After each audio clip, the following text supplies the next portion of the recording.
দেখো বুঝলো তো? এটা বাড়িতে কিন্তু ভালো করে দেখে নেবে, ঠিক আছে?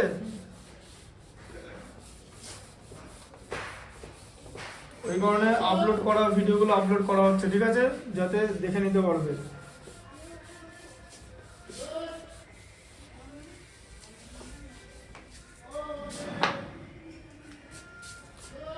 দাও দেখি,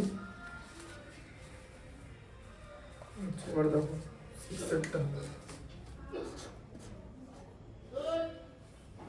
দেখো 64a(x² minus 49a(x minus 2y) তার হোল স্কোয়ার, ঠিক আছে? আর পাশেরটাও লিখে নিই, একবারে করবো 7-এরটা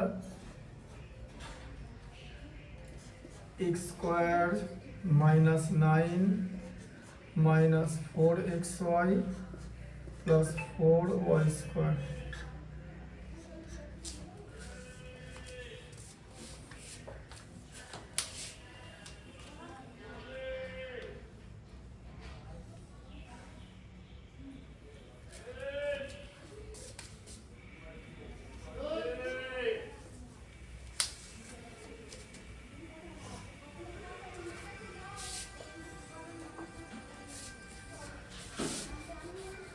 তোমাদের এইটা সবুজ সাথী দিয়েছে নাকি? হ্যাঁ স্যার,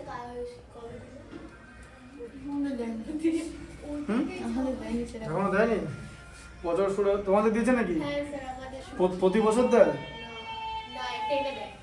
শুধু টেনে দেয়? ও আমি ভেবেছিলাম বোধহয় একটা স্টুডেন্ট যে ধরো একটা ক্লাস, একটা মেয়ে ধরো 7 থেকে 8 উঠলো, একটা সাইকেল পেলো, আবার 8 থেকে 9 এরকম দেয় না, তাই তো? আচ্ছা, একবারই দেয়। একবারই দেয়? ক্লাস 10-ই দেয়। ক্লাস 10-এ না হলে 9-এ দেয়। এমন তো 9-এ দিয়েছিল। 9 এ দিয়েছিল তো? আচ্ছা, তাহলে তো তোমরা তো তাহলে এবছর পেয়েছো তো?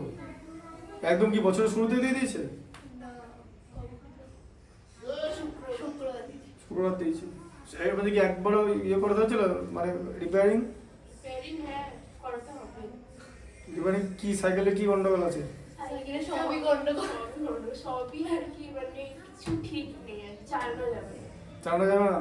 কারো চাকা আছে তো কারো চাকা নেই। না চাকা তো থাকবেই, নাকি চাকাও মিসিং? চাকা ছাড়া সাইকেল আর নাকি? চাকা দিয়েছে কিন্তু চাকাটা যেতে পারবে না, মানে চাকাতে মানে চ্যাসিস সাপোর্ট করবে না চাকাটাকে। স্ক্রুগুলো ঠিক নেই। দেখে নেবে, স্যার 9-এ কারণ যখন সাইকেল চালাবে তখন কিন্তু খুব সাবধানে, লাগাতে দিয়ে কারণ এরকম চালাতে গেলে সাইকেল চালাতে গিয়ে দেখা গেলো যে চাকাটা চলে গেল, হতে পারে তো। এই তারপরে একটা জায়গায় ব্রেক দিলে ব্রেকটাকে ঠিকঠাক আছে কিনা দেখে নিতে হবে। ওই জন্য কোনোদিন সাইকেল কোনোদিন জোরে চালাতে হবে না, কোনোদিন না। সেটাই হচ্ছে। না সাইকেল একদম জোরে চালাবে না, কারণ হচ্ছে সাইকেলের কিছুই নেই, সাইকেল জিনিসটা হচ্ছে কিছুই নেই। এবং ধরে নাও তুমি রাস্তায় যখন বেরোবে, প্রত্যেকটা ভেহিকেল সাইকেলের থেকে পাওয়ারফুল, গল্পটা তো তাই। এবার ধরো জাস্ট আমি তোমাকে জিনিসটা কল্পনা করো যে ধরো তুমি সাইকেল জোরে চালাচ্ছ, দিয়ে তোমার ব্রেকটা ধরলো না, হতে পারে তো? কারণ ব্রেকটা নাও ধরতে পারে, কারণ ব্রেকের বিভিন্ন রকম মানে লিভার আছে, লিভারের এমন একটা জায়গায় এরকম মারলে যে ব্রেকটা আটকে গেল, ধরলো না, হতে পারে তো? কারণ ব্রেকটা তো একটা বড় লিভার, কাজ করলো না। এবার তুমি ধরো উল্টো দিক থেকে ধরো এনফিল্ড চালিয়ে আসছে, ঠিক আছে, মানে রয়্যাল এনফিল্ড, বুঝতে পারছো? তাহলে তোমার যদি যখন সাইকেলটা লাগে, সাইকেলটা কিন্তু খুঁজে পাওয়া যাবে না। আমাকে ফিরে পাঠাবে হ্যাঁ, সাইকেল। বুঝতে পারলে ব্যাপারটা? তাহলে জাস্ট ভাবো যে ড্যামেজ, বিরাট ড্যামেজ হয়ে যাবে, মানে তোমার যদি ভাগ্য ভালো থাকে তুমি বেঁচে যাবে, আর যদি বেঁচে যায় হাত পা ভেঙে যাবে। অলওয়েজ বি কেয়ারফুল, সাইকেল কোনোদিন জোরে চালাবে না, মানে লেডি বার্ড সাইকেল, যা খুশি সাইকেল হোক, গিয়ার দেওয়া সাইকেল হোক, ওই মোটা চাকার সাইকেলগুলো হোক, ওগুলো কিন্তু কিনে কোনো লাভ নেই। ওগুলোতে হাওয়া এত বেশি দিতে হয়, আর এত মেনটেনেন্স কস্ট, সাইকেলের মেনটেনেন্স কস্ট স্কুটির মতো হয়ে যাবে তখন, ঠিক আছে? অথচ স্কুটিতে অন্তত ইঞ্জিনে তো চলে, ওই জন্য সাইকেল জোরে চালাবে না। আর মানে চারিদিক দেখে চালাবে, কারণ সাইকেল হলো সবুজ সাথীর কথা বলছি। আর এমনি যে বাজারে যে লেডি বার্ড সাইকেলগুলো চালানো যায়, সেগুলো এমনি মোটামুটি ভালো, যে হিরো কোম্পানির বা আরো বাকি লেডি বার্ডও তার ডেট সেল কোম্পানি। একবার চালাতে গেছে সাইকেলের চেন খুলে যায়। এখন চেন তো খুলে যাবে, ওটা তো রোজকার ঘটনা। চেন তোমাদেরও সাইকেলের চেন খুলে ইয়ে যাবে। হয় না, হ্যাঁ, কিছু হয় না ওই সাইকেলটাতে, দিয়ে প্রচুর তেল দিয়ে দিয়েছিল দোকানে। আরে শোনো, চেনটা একটা এর মধ্যে এটা এরকম কপি কলের মধ্যে চেনটা ঘোরে, জানো তো? সেই কপি কলটা তো মানে মানে তোমার মরচে পড়া জিনিস তো, ওটা তো ভাঙা তো বলতে গেলে। চেনটা ঘোরাবেটা কি? চেন তো একটা ড্রাইভ হয়, সে যে কপি কলটা যেরকম কাটা কাটা কাটা কাটা থাকে তো ওটাই তো ভাঙা। তারপরে নাট বল্টুগুলো ভাঙা, তারপরে টায়ারগুলোর যা কোয়ালিটি। আমার তো সবাই মোটা চাকা দিল, খুব মোটা না, বাংলাদেশের কোনো কোম্পানি টোম্পানিকে দিয়ে বানায়, ইয়ে ছিল বাংলাদেশের পশ্চিমবঙ্গের খুব ভালো। রেডন। দেখো দিকে এখানে দেখতে পাচ্ছ দুদিকে এ আছে, এ কমন নিয়ে নেওয়া যায়। এখন প্রশ্ন হচ্ছে কেন এ কমন নিলাম, বলতে দিতে পারো। আমি তোমাকে যদি বলতাম যে না অঙ্কটা এভাবেই করতে হবে, এ কমন না নিলে হবে না, তাহলে ব্যাপারটা বোঝানোটা ঠিকঠাক হতো না। এক্ষুনি তুমি বুঝতে পেরে যাবে কেন এটা কমন নেওয়া হলো। দেখে নাও, এ কমন যদি এইটা যদি না সরাতাম এগুলোকে পুরোপুরি পূর্ণবর্গ পেতাম। এ দেখো 64 8 বর্গ, এক্স স্কোয়ার এক্স এর বর্গ, 49 7 বর্গ, আর এটাও তো একটা বর্গ আছে, কিন্তু এদের মাঝে এটা ওই সেই কাবাবের হাড়ের মতো ছিল, ঠিক আছে। হ্যাঁ, কাবাবের হাড় পছন্দ না, তো এটাকে সরাতে হবে, তাই তো? বুঝতে পেরেছো কনসেপ্টটা? হ্যাঁ,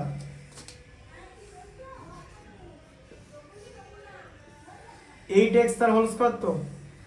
হ্যাঁ, এটাকে কি করবে, 7 ইন্টু এক্স মাইনাস 2y করে নিলে, দিয়ে সেকেন্ড ব্র্যাকেট দিলে, ঠিক আছে, তার হোল স্কয়ার হবে, ঠিক আছে। 7টাকে ভেতরে ঢুকিয়ে নিলে, এখনো কাজ শেষ হয়নি। এটা 49টাকে এখন হোল করে দিলে তো, যখন আমি হোল স্কয়ার করে দেবো 49-এর তো হোল স্কয়ার লেখা যাবে না, 49টা তো এমনি স্কয়ার, 49টা কাজ স্কয়ার 7 এর স্কয়ার, তো 7 লিখে আবার ব্র্যাকেট দিয়ে সেকেন্ড ব্র্যাকেট ইউজ করলাম, ঠিক আছে। হ্যাঁ, ফার্স্ট ব্র্যাকেট আর থার্ড ব্র্যাকেট অলরেডি ইউজ করে ফেলেছো, এবার সেকেন্ড ব্র্যাকেট বাকি আছে। দেখো দুবার একই ব্র্যাকেট ইউজ করবে না কিন্তু। এটা দেখো 8x তার হোল স্কয়ার, এরপর এটাকে ব্র্যাকেটের ভেতর ঢোকাও, এই যে 7x মাইনাস 14y কি করে হলো, 7 into x 7x 7 into 2y 7 দুগুণে 14y দিয়ে এটার হোল স্কয়ার। এবার আর সেকেন্ড ব্র্যাকেটটা লাগলো না, ঠিক আছে, দ্বিতীয় বন্ধনী লাগলো না, ঠিক আছে। দেখো ব্র্যাকেটের বাংলা হচ্ছে বন্ধনী। আমি দুটো মিডিয়ামই একসঙ্গে পড়ে আমার জন্য বাংলাতে বলতে কোনো অসুবিধা হয় না। হ্যাঁ, মাঝে মাঝে অসুবিধা হয়, কারণ ইংলিশ মিডিয়াম ডেফিনেটলি বেশি পড়াই, হ্যাঁ, অলিম্পিয়াড ফলিম্পিয়াড পড়াই, এগুলো মানে এখানে তো শুধুমাত্র ইংলিশে থাকে। বাট যখনই কোনো বাংলা মিডিয়াম স্টুডেন্টকে বলতে হবে, বাংলাটা বলার চেষ্টা করতে হবে।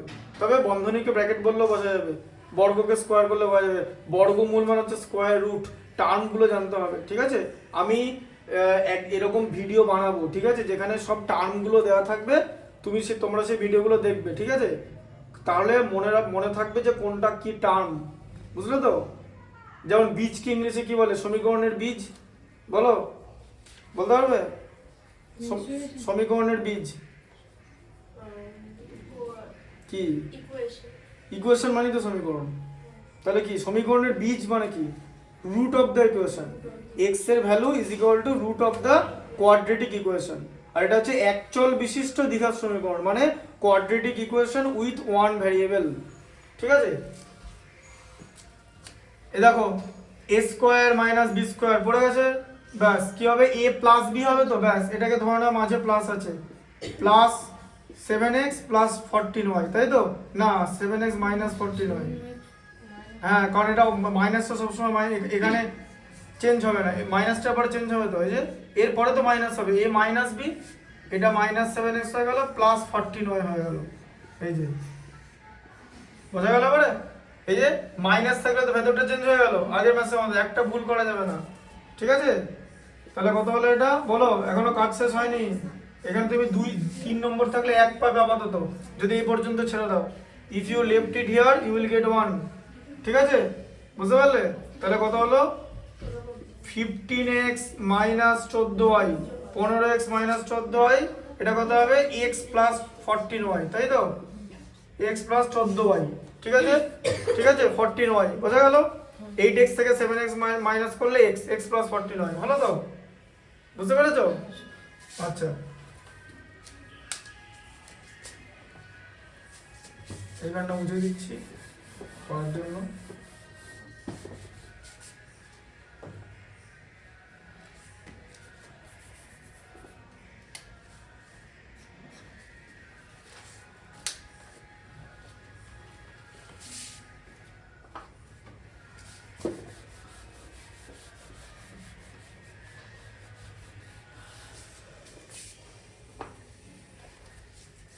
দেখো এদিকে এটা কিভাবে করবে শোনো, দেখতে পাচ্ছ এক্স এদিকে আছে, এবার দেখো কি করবে, এক্স গুলোকে একদিকে নিয়ে এসো, x square plus 4xy plus 4y square, ঠিক আছে, দিয়ে 9টাকে সাইড করে দাও, ঠিক আছে। এখন বলতে পারো যে 9টাকে কেন সাইড করলাম। আচ্ছা, ব্যাখ্যা হচ্ছে কি, আমি যদি বলি যে 9টাকে সাইড করলাম অঙ্কটার জন্য, সেটা উত্তর হবে না। উত্তরটা হচ্ছে 9 আলাদা একটা পূর্ণবর্গ সংখ্যা, 3 বর্গ, আর এখানে 3 কোনো জিনিস নাই, তাই তো। তাই এদের সঙ্গে 9 কোনো সম্পর্ক নেই, 9 আলাদা। আগে এখানে একটা বর্গ বানাতে হবে, তারপর 9টাকে 3 বর্গ করতে হবে, তাই তো। দিয়ে আমরা কি করব, a স্কোয়ার মাইনাস বি স্কোয়ারের সূত্র ব্যবহার করব। সব কিছুর ব্যাখ্যা আছে, এই কারণে হচ্ছে এটা বুঝতে হবে, মানে এটাই হয় এরকম কিন্তু ব্যাপারটা না, ঠিক আছে। স্কুলে এখানটা বোঝায় ডিটেলসে, সব পেরিয়ে চলে গেছে। হ্যাঁ না করিয়ে, তাই তো। দেখা মানে এরকম ব্যাপারটা যে তুমি দেখছো যে এই তুমি ট্রেন দাঁড়াচ্ছে, ট্রেন দাঁড়াবে, ট্রেন হুস করে বেরিয়ে গেল ট্রেনটা স্টেশনে, সেরকম ব্যাপার, তাই তো। না কিছু কিছু সময় ট্রেন না দাঁড়ানো ভালো। একবার কি হচ্ছিল যে একটা ওখানে ধর্মঘট করেছিল, ঠিক আছে, কিছু লোক রেল লাইনে বসে আছে, বলে ট্রেন ফেন যেতে দেবো না, ঠিক আছে। দিয়ে এরকম করে দুটো লাইনে যাচ্ছে তো ট্রেন, দুটো ট্রেন যায়, দিয়ে একটা প্যাসেঞ্জার ট্রেনকে আটকে দিয়েছে ওরা, ঠিক আছে। মানে এই লাইনে একটা প্যাসেঞ্জার ট্রেনটা দাঁড়িয়ে আছে, দিয়ে ওখানে তো লোক বসে আছে আর দিচ্ছে না যেতে, দিয়ে এবার ঝামেলা হচ্ছে, আর ওই লোকটা ওই ট্রেন চালক ও বোকার মতো ট্রেনটাকে দাঁড় করে দিয়েছে। দিয়ে পাশের লাইনে ওখানে 20, 25, 30, 50টা লোক মোটামুটি সব বসে আছে, বলে এই লাইনেও যে ট্রেন আসবে ওটাকেও আটকে দেবো, ঠিক আছে। আর এদিকে স্টেশনে অ্যানাউন্সমেন্ট করছে যে মানে এই তোমার হাওড়া দিল্লি রাজধানী আসছে ভায়া বোধগয়া, ঠিক আছে, রাজধানী আসছে। ওই দিয়ে ওরা এবার এই যে বললাম না, ওই যতই তুমি মানে ওই ধর্ণা করো, তারপরে এদিকে এই বসে মানে এখানে মঞ্চ বসাবে, যখন প্রাণের ভয় থাকবে ওসব ঈশ্বর ভক্তি থেকে শুরু করে বাকি যা যা ভক্তি আছে, যা কি গোড়া মানসিকতা আছে উল্টোপাল্টা সব হয়ে যাবে। ওরা কিছুক্ষণ বাদে যে ট্রেনটা থামবে না, বুঝে গেছে। ছিটকে সব ছুটে, মানে ওভাবে বুড়ো লোকগুলো যা ছুটেছে না, মানে অলিম্পিকে জিতলে সোনা আসতো, এরকম করে রাজধানী পরপর করে বেরিয়ে গেল 18টা কম্পার্টমেন্ট, পুরো পিছিয়ে দিয়ে বেরিয়ে যেত, থামে না, তখন রাজধানী থামবে না। আর রেল লাইনে ওখানে পিছলে কোনো ক্ষতিপূরণও পাবে না, কারণ রেল লাইনটা আলাদা ট্র্যাক, রেলে চাপা পড়লে কোনো ক্ষতি নেই। ওই জন্য কিছু কিছু সময় ট্রেন না দাঁড়ানো ভালো, দাঁড়িয়ে সমস্যা করে, ওই ট্রেনটা দাঁড়িয়ে সমস্যা করলো, রাজধানী যে এসছে ব্যাস সাইড হয়ে গেছে। আর এরা ছিটকে চলে গেছে তো, দিদি ওদের গায়ে হুমড়ি খেয়ে পড়েছে, ওরাও ছিট চলে গেছে তখন, তারপর ওই ট্রেনটা বেরিয়ে গেল, নাহলে ওরা দাঁড়িয়ে ছিল। ওটার ভিডিও আছে, ট্রেন যখন থামিনি না তখন বুঝতে পারে যে ট্রেনটা থামবে না, এবার বলো ট্রেন আসছে।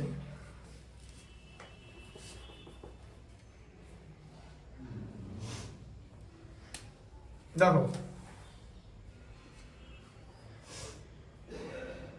ট্রেনের বিএইচপি কিরকম হয় জানো, বিএইচপি মানে হর্স পাওয়ার কিরকম হয় জানো ট্রেনের, মানে ধরো স্কুটি রাস্তা চলছে, স্কুটির হর্স পাওয়ার ধরো 6, স্কুটি চলে, বা ধরো বাইক চলে, ধরো আমার যেমন 200 সিসির বাইকটা আছে ওটা হর্স পাওয়ার হচ্ছে 25, আর একটা 200 সিসির আছে ওটার হর্স পাওয়ার 20, ঠিক আছে, 20, 25। সুপার বাইক যেগুলো সেগুলো 200 হয়, 200। এবার সুপার বাইক যেগুলো একটু ভারী সাইজের বাইক, 1000 সিসির গাড়ি, হায়াবুসা, জেট এক্সট্রেনা, সব 200, 220, 30। সবচেয়ে কস্টলিয়েস্ট যে বাইক 250, 52 বিএইচপি কস্টলিয়েস্ট। রাজধানী ইঞ্জিনের বিএইচপি কত 25,000 বিএইচপি ইঞ্জিনটা, যেটা 20টা কম্পার্টমেন্টকে টানে, ম্যাসিভ স্পিড, মোটামুটি 140-এ 50-এ আসছে, ওটা 200 টানতে পারে, কিন্তু আমাদের ট্র্যাক ইজ নট প্রিপেয়ার্ড। যখন এসছে রাজধানী আসছে, এবার মোমেন্টামে আসছে তো, মানে ও কিন্তু এবার মানে ওর ব্যাপারটা হচ্ছে, এখন ধরো রাজধানীর সামনে 50টা লোক দাঁড়িয়ে আছে, তাহলে কি রাজধানী করে আটকে দেবে? বুঝতেই পারে না, 50 লোক নিচে চলে যাবে পুরো, জিরো রেজিস্ট্যান্স, 50টা লোকের টোটাল ওয়েট, জিরো রেজিস্ট্যান্স, কোনো রেজিস্ট্যান্সই ক্রিয়েট করতে পারবে না, কারণ যে বডিটা ওদের হিট করবে ওটার মোমেন্টাম এত বেশি, মোমেন্টাম মানে ভর ইনটু বেগ। হ্যাঁ, মানে কি হবে ব্যাপারটা, যে বস্তুর ভর মানে ভর ইনটু বেগ, মানে বল যেদিকে প্রযুক্ত বস্তুর ভর মানে সেদিকে কাজ করে, ঠিক আছে, মানে বলের ডিরেকশনই।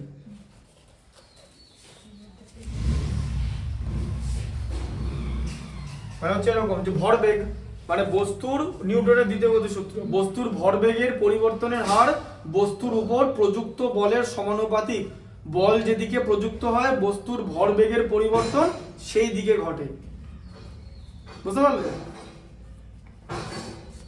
দেখো এটাকে কি করব, টু করবো তো, 2 এর টার্ম বানানোর জন্য 2 × x × 2y প্লাস 2y তার হোল স্কয়ার করা যায় -3 তার হোল স্কয়ার। ঠিক আছে,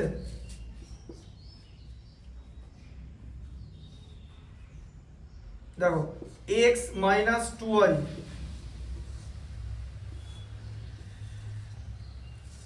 তার হোল স্কয়ার, তাই তো? হ্যাঁ, a square - 2ab + b square, তো এটা হোল স্কয়ার বেরিয়ে গেল। আচ্ছা, তাহলে আমি প্রথমে এখানে a - b তার হোল স্কয়ার ইউজ করলাম। a - b তার হোল স্কয়ার ইউজ করার পর দেখলাম আমাকে এখন a square - b square use করতে হবে। নিতে এসছে? দেখো a square - b square use করব তো, তাহলে দেখো x - 2y মানে a প্লাস b মানে +3, ঠিক আছে, আর x - 2y -3, ঠিক আছে, বোঝা গেল? এই যে a plus b a minus b, এটা b টার্ম, এটা b টার্ম, বোঝা গেল কনসেপ্টটা? আরেকটা বুঝিয়ে দিই।